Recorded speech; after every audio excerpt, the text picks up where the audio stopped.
la dure bataille pour la reconstruction du Congo, la victoire est à notre portée.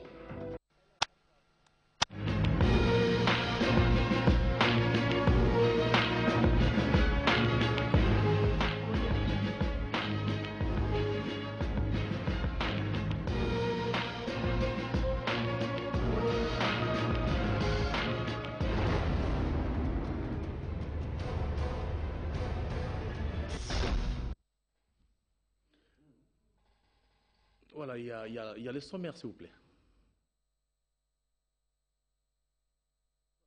Nous sommes en désaccord avec la réalisation qui allait nous proposer le sommaire de cette édition d'information. Nous ouvrons ce journal avec compassion exprimée à l'endroit de nos compatriotes du Nord Kivu, victimes des affres de la guerre d'agression. Il y a aujourd'hui 317 jours. Bonsoir madame, mesdames, messieurs, bonsoir et bienvenue dans cette édition d'information. Mission accomplie pour le Premier ministre aux États-Unis d'Amérique, Augustin Matata Ponyo a eu des contacts en faveur du progrès de la République démocratique du Congo. Le chef du gouvernement s'est entretenu avec les journalistes sur son périple américain au cours d'une conférence de presse à Kinshasa. En attendant la page spéciale de cette importante conférence de presse, à la fin du journal, suivait ce reportage de Guillaume Koukmamidi Panji.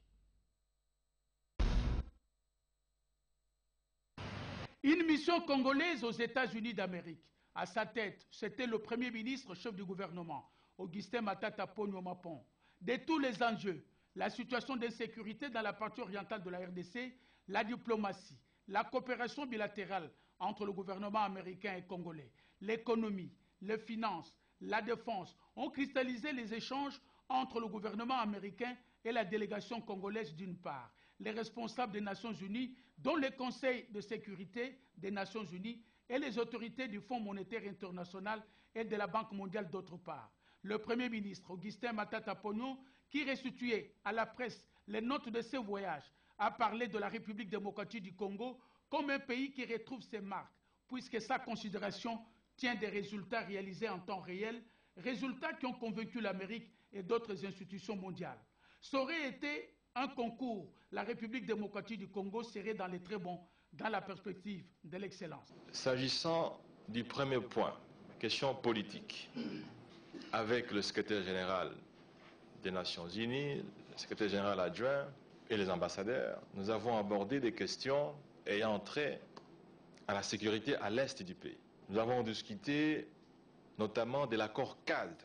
Vous savez que l'accord cadre n'a pas été signé à Addis Abeba. C'est un accord proposé par le secrétaire général des Nations Unies. Et sur cette question, le secrétaire général nous a rassuré que des progrès énormes ont été accomplis et que l'accord cadre devrait, sauf surprise, être signé bien avant la fin de ce mois.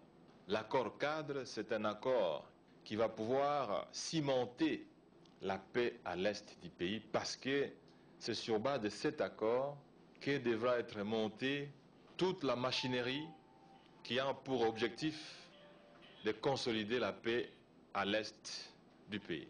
Dossier agression, le Premier ministre Matata Ponyo Mapon a souligné comme acquis la solidarité pratique du gouvernement américain qui prend des mesures concrètes pour mettre fin à cette situation et sanctionner les commanditaires. Tout aussi les Nations Unies par le secrétaire général Ban Ki-moon qui œuvre pour mettre sur pied le cadre des accords et réviser rapidement les mandats de la MONUSCO qui aura à son sein la force d'intervention.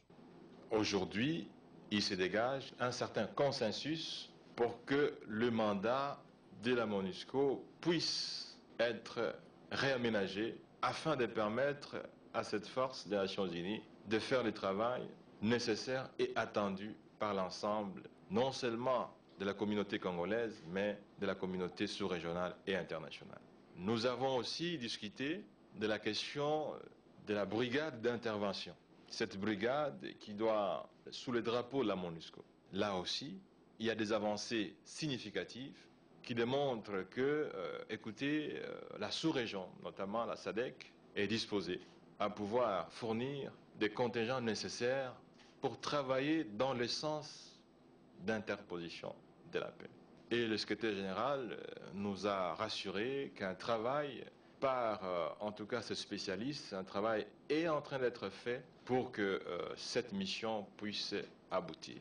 Le processus d'acquisition des drones a été déjà lancé et qu'il est fort possible que d'ici juin-juillet, que les drones soient opérationnels pour identifier les mouvements de ceux qui dérangent l'Est du pays. Économie et finances, le Fonds monétaire international et la Banque mondiale sont tombés sous le charme du leadership imprimé par le chef de l'État Joseph Kabila Kabange, mis en pratique par le gouvernement. Ce leadership qui à lui seul fait l'ambassadeur de la République démocratique du Congo auprès des autres pays.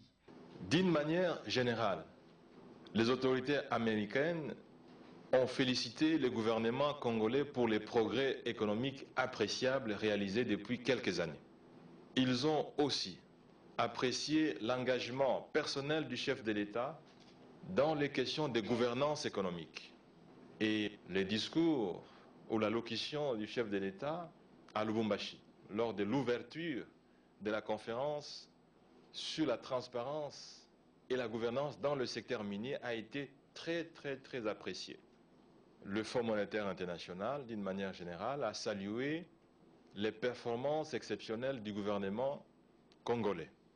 Et le Fonds monétaire a dit que si ces performances continuent, il s'avère que des changements notables devaient se constater au niveau de la gestion, non seulement des ressources publiques, mais aussi au niveau des vies de la population congolaise. Cette mission aux États-Unis, conduite par le Premier ministre Matata Ponyo Mapon, est porteuse de nombreuses dividendes sur le plan politique, avec cette appréciation internationale de la vision du chef de l'État, Joseph Kabila Kabange, et de la bonne gouvernance du gouvernement qui l'étale dans tous les secteurs. L'envoyé spécial pour l'Afrique de la chancelière allemande poursuit son séjour de travail en RDC. Ce vendredi, il a rencontré le Premier ministre. Augustin Matata Ponyo a par la suite eu une séance de travail avec les responsables chargés d'exécuter les travaux de réhabilitation des routes et autres infrastructures à Kinshasa. A inscrit également dans l'agenda du chef du gouvernement la réunion relative à la campagne agricole exercice 2012-2013. Sandrine Nyangui. Comment évoluent les travaux de réhabilitation des routes et autres infrastructures dans la ville-province de Kinshasa? C'est la principale interrogation à laquelle ont tenté de répondre les différents responsables de ce secteur devant le Premier ministre.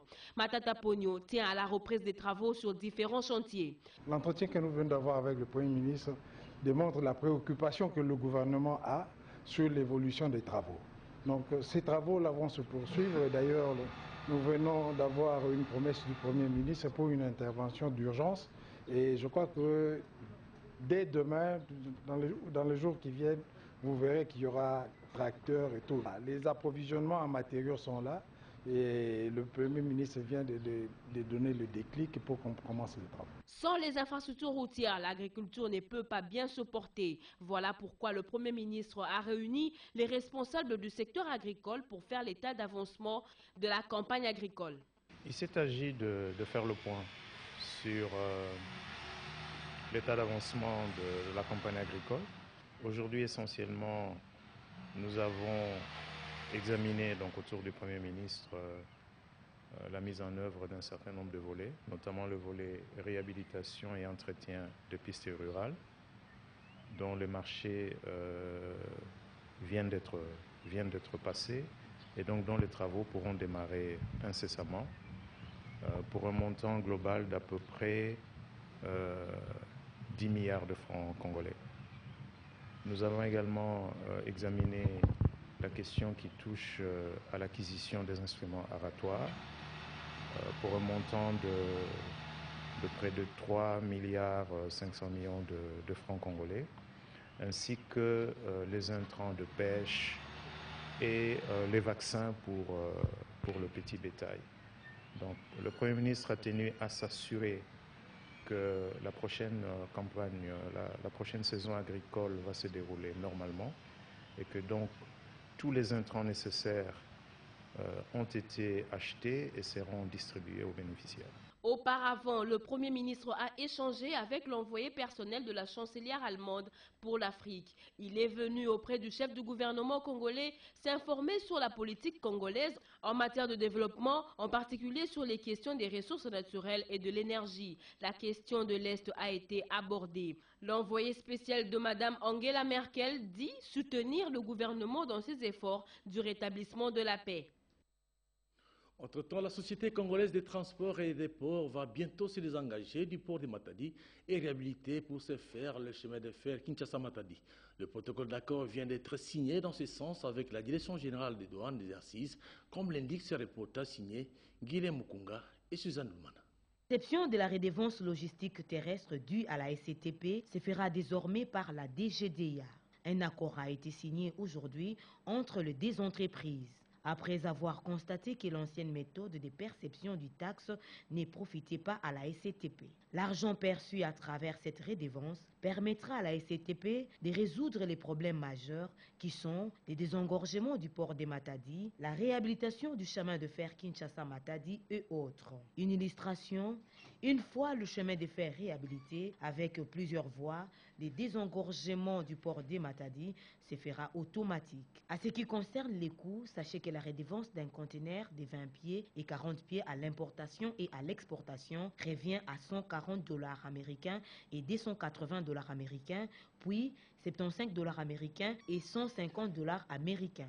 La DGDA s'engage à mettre en œuvre les procédures nécessaires en vue de garantir la perception effective de la redevance logistique terrestre, à mettre à la disposition de la SCTP des relevés de perception journalière et enfin à permettre à la SCTP de se connecter au système informatique du guichet unique des bureaux concernés et lui donner l'accès pour la consultation et l'impression des états qui lui sont nécessaires pour la vérification des statistiques produites par elle. Les officiers et commandants d'unités de la 9e région militaire sont à l'école du renforcement des capacités sur l'éthique et la déontologie militaire. C'était dernièrement Kisangani, Berthe Mkonkole pour les commentaires. La formation et le recyclage des forces armées de la RDC est une préoccupation pour l'État congolais. C'est dans ce cadre que vient de se tenir à Kisangani un séminaire de sensibilisation sur la lutte contre l'enrôlement des enfants dans les forces armées et le service de sécurité. Une session de formation était aussi organisée sur le renforcement de capacités d'une cinquantaine d'officiers et commandants d'unités de la 9e région militaire que dirige le général Jean-Claude Kifoua. Pendant 10 jours, soit du 26 janvier au 5 février dernier, ces officiers ont été formés sur l'éthique et la déontologie militaire, les procédures d'état-major ainsi que les normes logistiques. Signalons que cette formation a été rendue possible grâce à l'appui de l'ESSEC et dispensée par le colonel technicien Emomo Damas, accompagné d'autres formateurs de l'état-major général. Le général Jean-Claude Kifoua, commandant de la région, a à cet effet invité le participant à la discipline, à la ponctualité et à l'assiduité. Avec les notions, la documentation qu'on vient de mettre à votre disposition, ça montre à suffisance qu'il y a le progrès de la science et de la technologie. À la fin de la formation, des brevets de participation ont été délivrés. Dans un autre registre, le général Jean-Claude Kifoua s'est entretenu avec 4 généraux sud-africains venus pour la formation des unités de FARDC. Toujours à Kisangani, le général Jean-Claude Kifoua a reçu dernièrement le général Chander Brakash, commandant des forces de la MONUSCO, qui était accompagné de son adjoint. Ensemble, ils ont effectué une descente au camp base, lieu choisi pour la formation très prochaine d'un bataillon de FARDC en provenance de l'Est par la MONUSCO. Aux Zambienais, la valeur n'attend point le nombre d'années, dit-on. Rachel Mwanza, cette compatriote de 15 ans, a reçu les Oscars 2013 aux États-Unis d'Amérique pour son rôle joué dans le film Rebelle. Quel honneur pour le ministre Bonembanza Mukala Isungu, en charge de la culture et des arts, qui a décidé de recevoir personnellement la jeune artiste redépendante.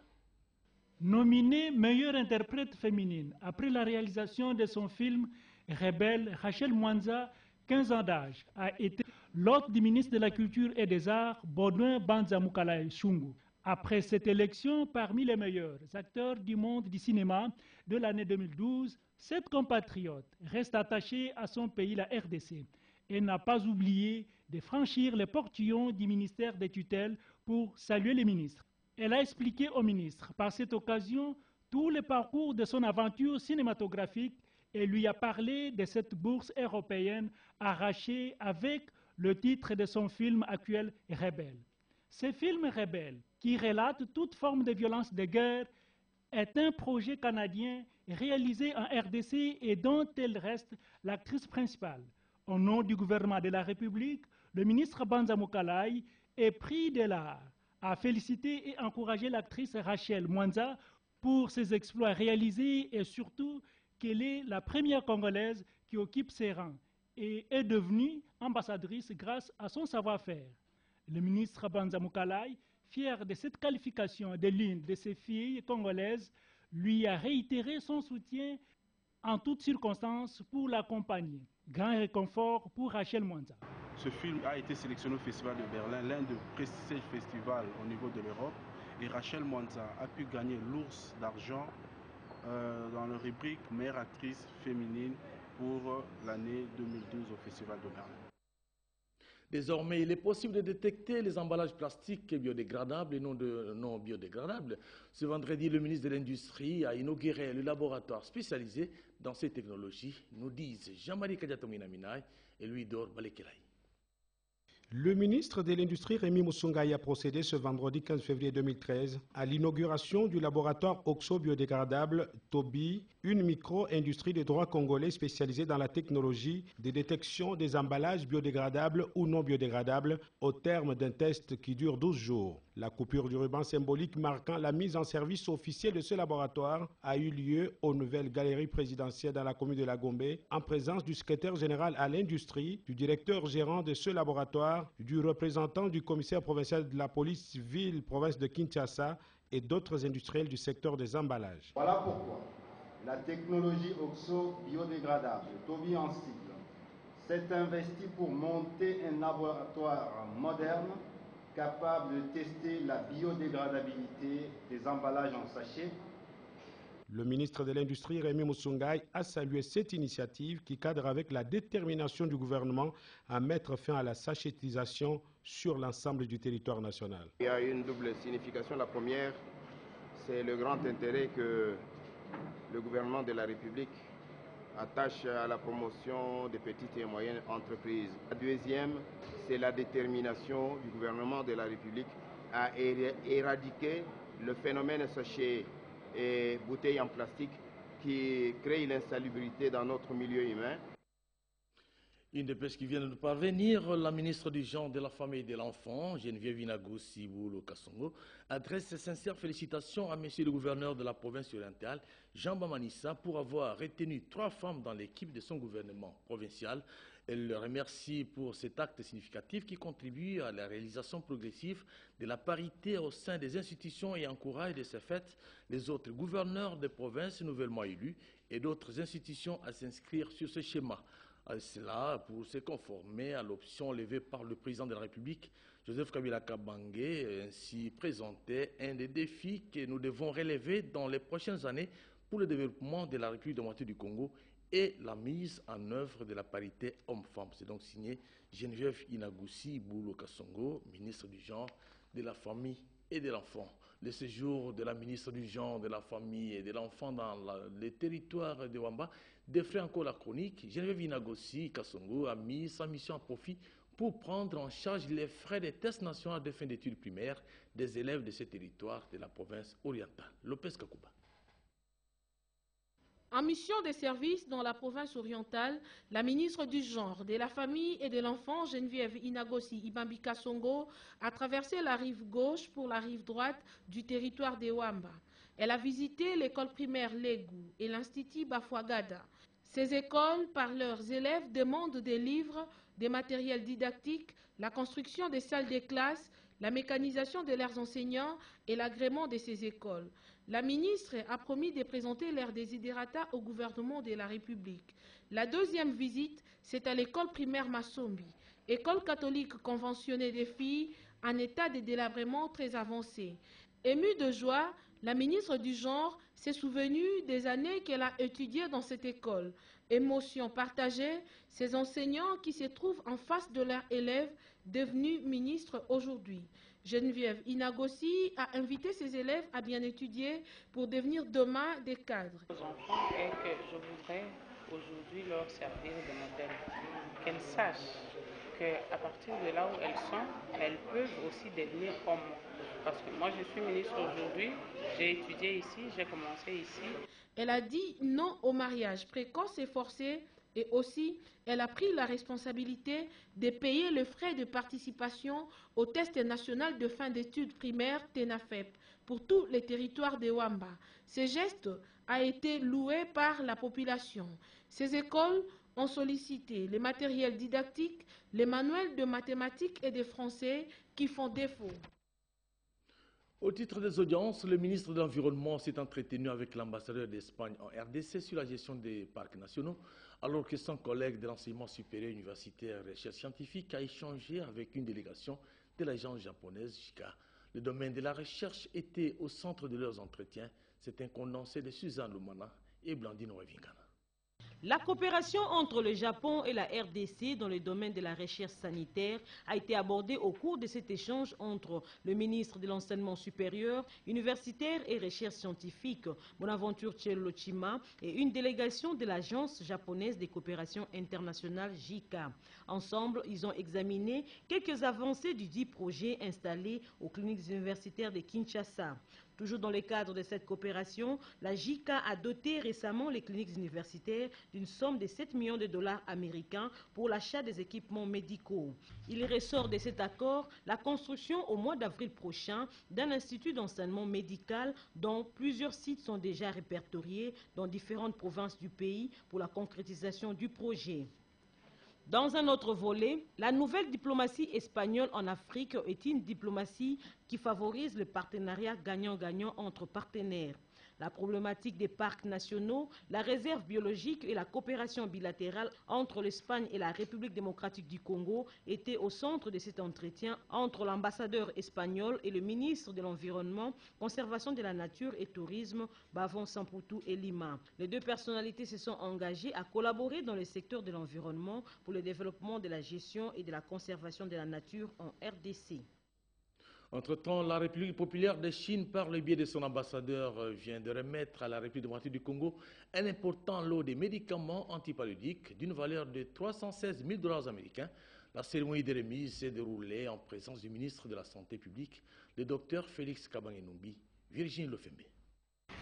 C'est dans le cadre d'une coopération agissante entre la RDC et la Chine dans le domaine de la santé que le ministre de la Santé publique, le Dr Félix Kabange-Numbi, vient de réceptionner un lot de médicaments antipaludiques des mains de l'ambassadeur de Chine en RDC, Yang Ying-Yu. Ce vendredi 15 février 2013, équivalent de 316 000 dollars américains. C'était au dépôt général sur l'avenue Tombalbaye. L'ambassadeur de Chine a tenu par ce geste témoigner une fois de plus les bonnes relations en matière de coopération médicale et sanitaire entre la République populaire de Chine et la RDC, ce avant de demander aux utilisateurs d'en faire une bonne gestion. Nous espérons qu'une bonne utilisation de ces médicaments antipaludiques par les autorités congolaises pourra jouer un rôle positif dans les efforts inlassables pour la lutte contre le paludisme. Le ministre de la Santé publique a, au nom du gouvernement de la République, remercié la Chine à travers son ambassadeur, le docteur Félix Kabange-Numbi, a brossé dans son discours un tableau des méfaits du paludisme chez les enfants de 0 à 5 ans. Le paludisme, c'est la première cause de morbidité en République démocratique du Congo et c'est aussi la première cause de mortalité, surtout lorsqu'on se réfère aux enfants de 0 à 5 ans. Un don important et soyez rassurés que ces médicaments vont aider à sauver des vies humaines. Ceci se passe à Kinshasa. Une jeune dame trouve la mort après intervention. Le fait se déroule à l'hôpital Saint-Joseph de Limité. Pour raison d'enquête, le médecin traitant est mis aux arrêts. Robert Naï nous décrit l'événement.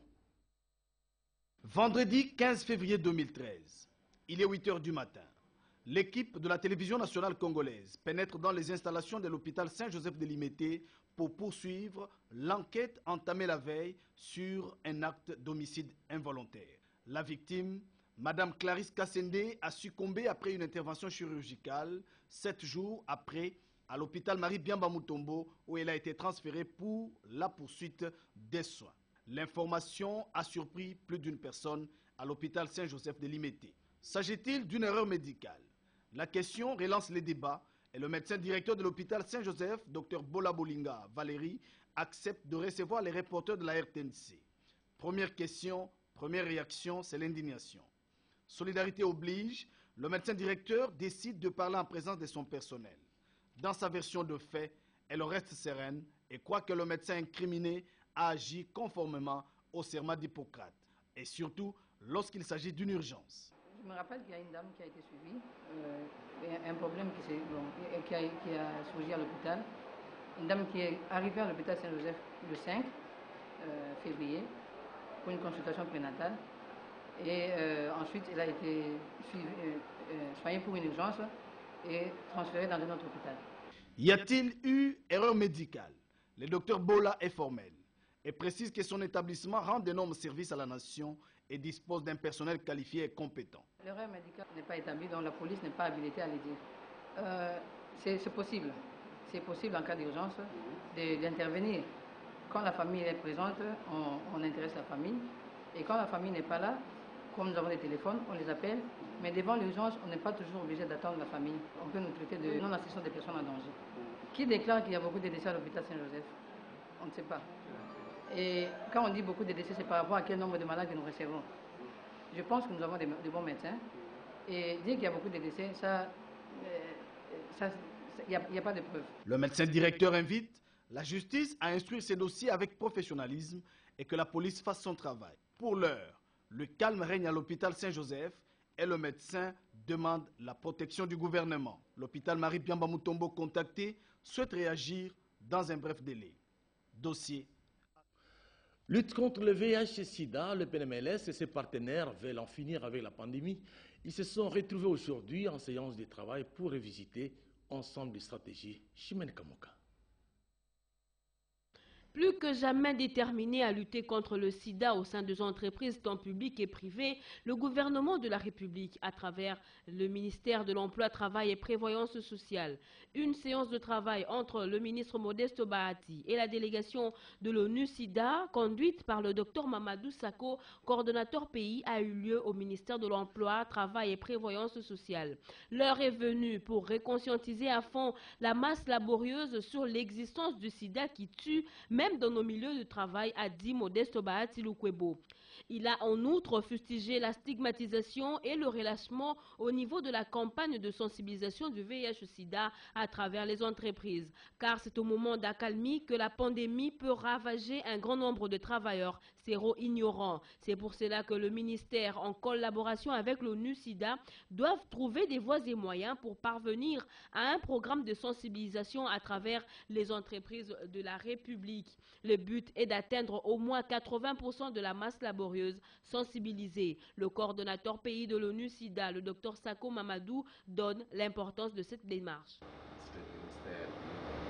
Il y a beaucoup de travailleurs du secteur formel, du secteur fonctionnel, du secteur informel, des populations qui sont effectivement très importantes. Notre axe de coopération, de travail, de collaboration était l'objet de notre discussion. Et son Excellence nous a très bien fait prendre sa disposition de nous accompagner. Vous avez reconnu la voix de notre consoeur Sandrine Nyangui qui nous décrivait là la séance de travail que le ministre du Travail a eue avec la délégation de l'ONU-SIDA pour insérer dans le domaine de fonctionnement la lutte contre le sida en milieu professionnel. Consécutivement, communiqué numéro DGDA, BAC 3400-DP-KV-001-2013 relatif à la vente publique et aux enchères des marchandises non enlevées des entrepôts sous douane du ressort de Kinville, prévu du 16 au 17 février 2013. Il est porté à la connaissance du public que la dite vente se poursuivra au-delà des dates subvisées jusqu'à l'épuisement éventuel des marchandises concernées. C'est un communiqué qui nous vient de la direction provinciale de douanes et assises. Nous sommes ici à Kinshasa. Le temps de vous dire également que Saint-Valentin, les étudiants de l'Institut supérieur informatique Programmation et analyse ZIPA l'ont fêté de leur manière, comme en témoignent Blaise Ndombela et Sylvie Moembo dans ce reportage. La fête de Saint-Valentin, célébrée à travers le monde le 14 février de chaque année, est d'origine catholique. Elle a toujours été considérée comme la fête des amoureux. Il fallait attendre le XIVe siècle pour voir la fête de la Saint-Valentin prendre l'ampleur qu'elle a aujourd'hui. À l'Institut supérieur informatique, programmation et analyse ISIPA, les étudiants ont bien voulu la célébrer autrement. À cette occasion, ils ont organisé une journée culturelle riche en couleurs pour mettre à profit ce moment de joie. Au programme séinette, poèmes, danse, bref, tout pour rendre très agréable cette fête des amoureux.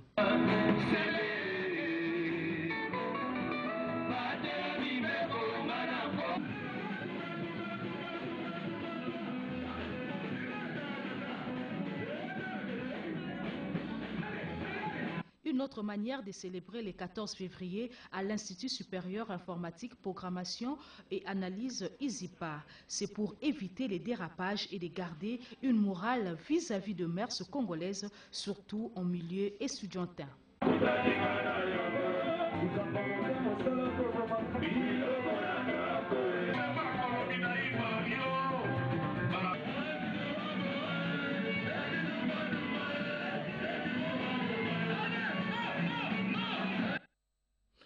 Jeudi sinistre, le rendez-vous a été respecté à la Société nationale d'assurance, la SONAS. Monique Mavungu pour le reportage. La Société nationale d'assurance, SONAS, continue sans relâche à remettre les sinistrés dans leurs droits conformément à son cahier des charges.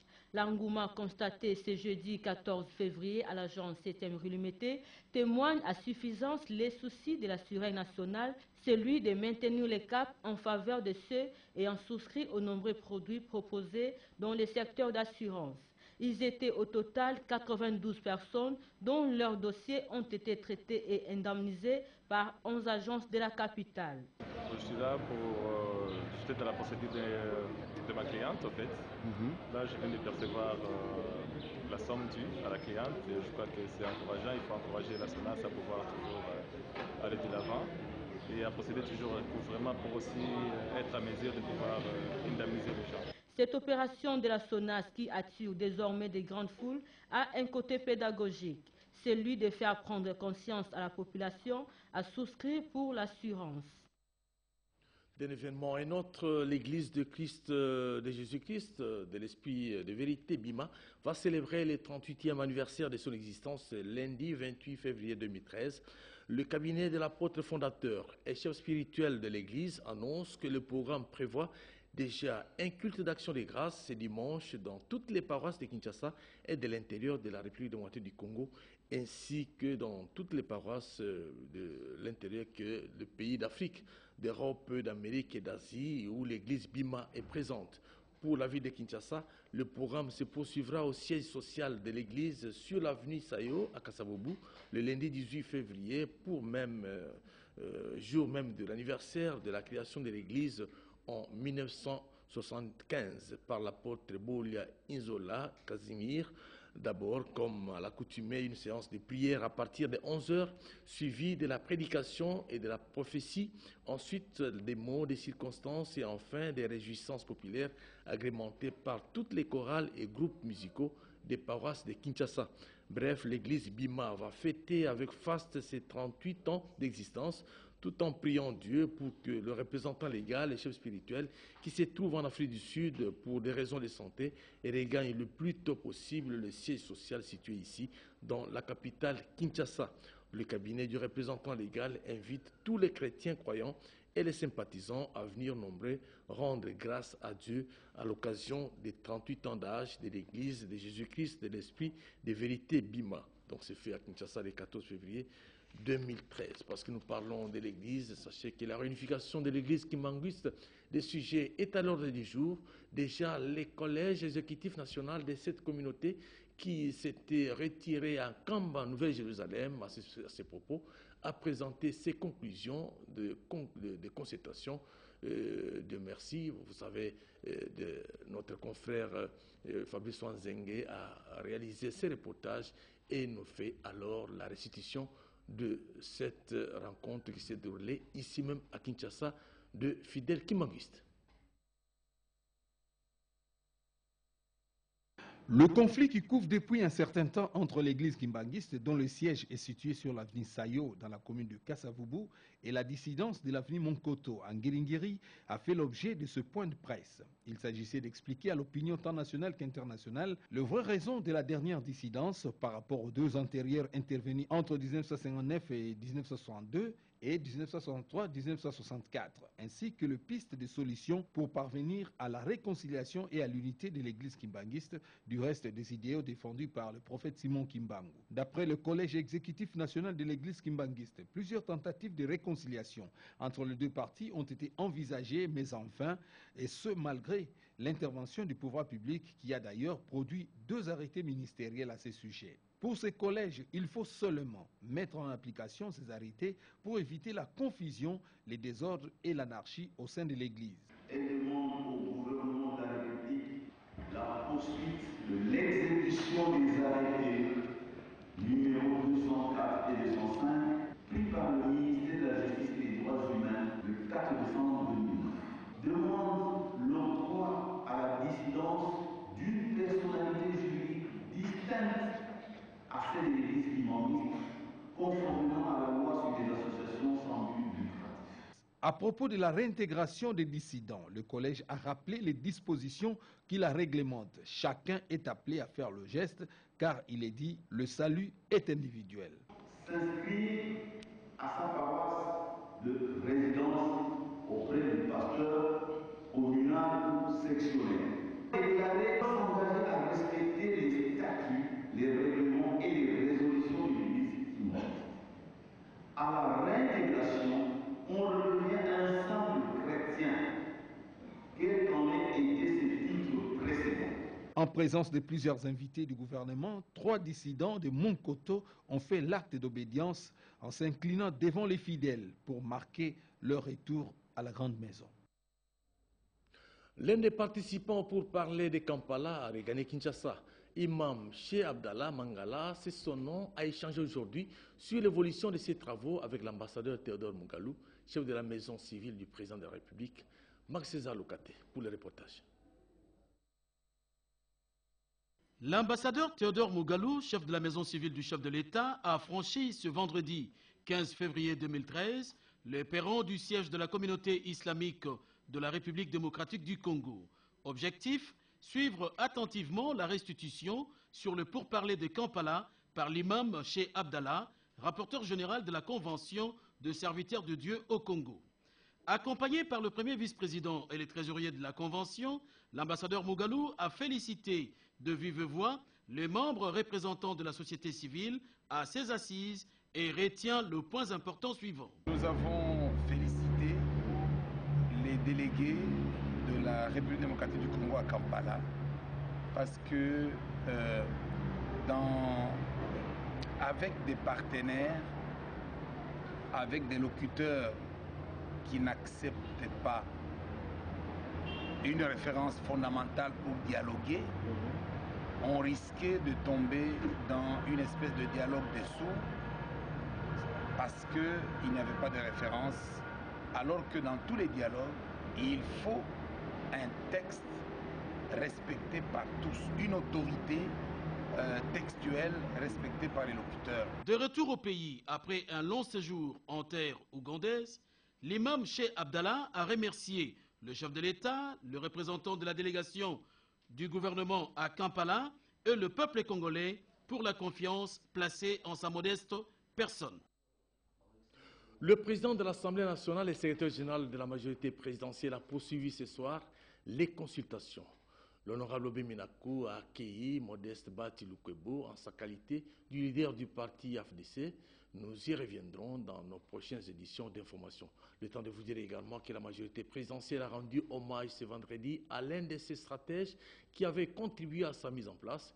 Il s'agit d'Augustin Katumba Mwanké, victime du crash survenu le 12 février 2012 à l'aéroport national de Kavumu à Bukavu. Cette plateforme vient d'organiser une messe en sa mémoire.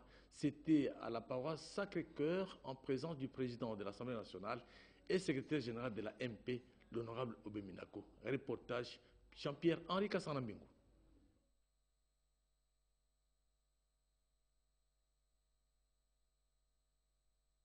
Il est plus que temps, le temps de vous lire quelques communiqués écologiques. Alpha Moussa, journaliste à la RTNC, les familles Tango Diambou, Kilolo Dongala ont la profonde douleur d'annoncer aux amis et connaissances le décès de leur fils, frère, père, oncle et neveu, Dioumini Chabahir.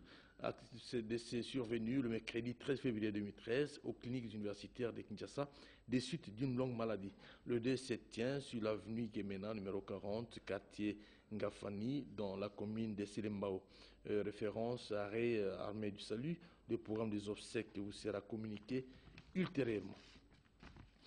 Le ministère de la Défense nationale et des anciens combattants informe les officiers, sous-officiers et soldats le décès du colonel Loale Ambunga, décès survenu ce samedi 9 février 2013 aux cliniques universitaires de Kinshasa. Voici le programme des obsèques. La levée du corps à la morgue des cliniques universitaires de Kinshasa est prévue pour ce lundi. L'enterrement interviendra mardi. Le corps sera exposé au Centre supérieur militaire pour le secrétaire général de la Défense nationale, le directeur des ressources humaines ad intérim, Martial Mwanda Faustin, qui nous a transmis ce communiqué. Madame Gudir Boalia, journaliste à la direction des informations télévisées à la RTNC, les familles Bangala et Mondoko, Marie, Madame Nelly Mwenga et les enfants Mangala Zaba ont la profonde douleur d'annoncer aux parents, amis et connaissances, particulièrement aux ressortissants de Bagata dans le Bandundu, le décès du colonel en détachement François Mangala Zaba Toto, ancien commandant pilote chez CB Air Life et Abora et CAA, mort survenu ce lundi 11 février des suites d'un accident de circulation à la 16e rue Limité. Le programme se présente comme suit: dimanche 17 février 2013, levée du corps à 11h à la morgue de la clinique Ngalema, exposition du corps à la salle à Sanef, lundi 18 février 2013, enterrement au cimetière de Benseke Foot Université. En attendant, le deuil se tient à la résidence familiale 6, avenue Mvouama, numéro 59, au quartier Massangambila, dans la commune de Mongafula. Ce communiqué tient lieu de faire part. Et puis la famille Lomama, M. Raf Loali, ont la profonde douleur de vous annoncer la mort de leur frère, oncle, fils et neveu, M. Lomama Weti Ménandre, mort survenu le samedi 10 février 2013 à 7h à la clinique Ngaliema. Le programme est fixé comme suit: mardi 19 février 2013, la levée du corps de la morgue de la clinique Ngaliema à 12h, escale au terrain municipal de Barumbu, 14h30, exposition du corps à l'espace Sanef, les communes de Lingwala. Mercredi 17 février 2013 à 10h, recueillement et dépôt de gerbes de fleurs. 11h, témoignage. 13h, enterrement au cimetière de Benseke Fouti, nouvelle cité. 16h30, retour à l'espace Assanaf. 17h, vie d'honneur. Le communiqué tient lieu de faire part. Voilà, Constance Mananga Nene Maïzana, Jacques Tibouaboua, Alpha Ngunza et Roger Moussi ont concouru à la rédaction de cette édition d'information sous la direction de Guillaume Koukoumamengi Panji. Christine Lenzo l'a coordonnée. Merci à vos dépendants pour la réalisation. À 23h, vous retrouverez Robert Ndaye pour vous informer.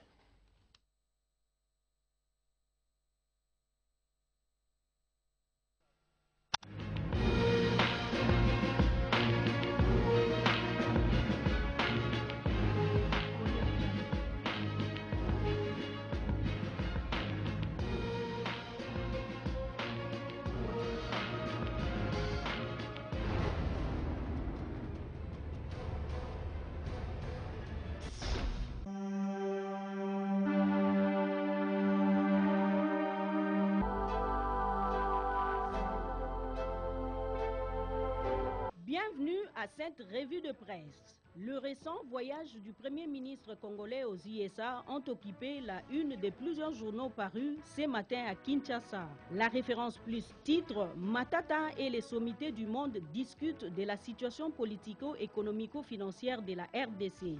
Lors de son point de presse de ce jeudi 14 février, le Premier ministre a relevé le succès de sa mission. L'argumentaire clair et cohérent développé par la délégation de la RDC a trouvé une oreille attentive des différents interlocuteurs, signale le journal. Pour la consoeur, l'accord cadre non signé à Addis Abeba doit cimenter la paix à l'est du pays et le réaménagement du mandat de la MONUSCO était aussi à l'ordre du jour dans l'entretien entre Ban Ki-moon et les ambassadeurs de la Russie, Grande-Bretagne, France et USA. Toujours au sujet de l'accord non signé à Addis Abeba, le palmarès titre à la une « Crise à l'Est », les 8 chefs d'État d'accord pour la signature à la fin du mois. Pour les journaux, dans l'attendement de Ban Ki-moon, l'accord cadre pour la paix et la sécurité dans l'Est de la RDC avait pour objet de remédier aux causes profondes de violences récurrentes dans cette zone. Les États-Unis mettent tout en œuvre pour que cette fois-ci soit la bonne. Néanmoins, aucune information ne filtre pour l'instant sur une éventuelle position conciliante de l'Afrique du Sud. La même information est livrée en page intérieure par les Maximum. La prospérité, elle, aborde le volet économique. Au FMI et à la Banque mondiale, Matata Ponyo, performance et bonne gouvernance plaide en faveur de la RDC. Dans sa communication à la presse, écrit le journal, le Premier ministre qui a épinglé les points sur l'économie et les finances, contrairement aux habitudes qui font que l'on monte sous les toits pour crier haut et fort sur ses réalisations, il a souligné que le cas de la RDC, le meilleur avocat a été la performance, détermination et la bonne gouvernance dans les secteurs des finances publiques et dans les sociétés extractives. Le journal note que des garanties ont été obtenues car, reçues par la directrice générale du Fonds monétaire international, Christine Lagarde, le Premier ministre congolais a été vivement félicité pour les performances réalisées par son pays dans la gestion des ressources naturelles. S'agissant du dialogue national, Forum des As fait état des avis contrastés sur l'initiative présidentielle. En page intérieure, le journal note que le souhait des membres de la classe politique congolaise est d'arriver à une nouvelle redistribution des cartes comme conséquence de la guerre du M23. Beaucoup parmi eux ont l'ultime conviction que compte tenu de la gravité de la situation sécuritaire du pays occupé, un tel forum ne peut pas ne pas déboucher au partage du pouvoir. Au journal de conclure qu'il est temps pour le chef de l'État, Joseph Kabila, qui a lancé cette idée de dialogue national pour créer la cohésion nationale afin de faire face à la crise de l'Est, puisse préciser sa pensée. Abordant dans le même sens, les dépêches de Brazzaville signalent que opposition et majorité s'accordent sur l'essentiel. Les phares revient sur le procès d'Etienne Kabila et 19 autres Congolais arrêtés dans la province de Limpopo en Afrique du Sud. Ouvert hier jeudi 14 février devant le tribunal régional de Pretoria, ce procès a été renvoyé au 27 février prochain, car les avocats de la défense, dès les préliminaires, ont sollicité et obtenu la remise de l'instruction au mercredi 27 février. Le temps pour eux de mieux pénétrer les dossiers de leurs clients, renseigne le journal. Terminons cette revue de presse avec la Colombe qui écrit « Le DP Diana Amakala, victime d'une imposture ». 3 hommes, dont l'un était en tenue de la police, sont entrés au siège de la rédaction de la Colombe pour escorter leur éditeur au tribunal de paix de Kinshasa-Gombe, où il a été gardé pendant quelques heures avant son transfert le même jour à la prison de Makala. Un jugement rendu le 31 décembre 2012 qui les condamnait à 6 mois de prison et au paiement d'une amende de $20 000 pour imputation dommageable. C'est tout pour ce soir. À la prochaine.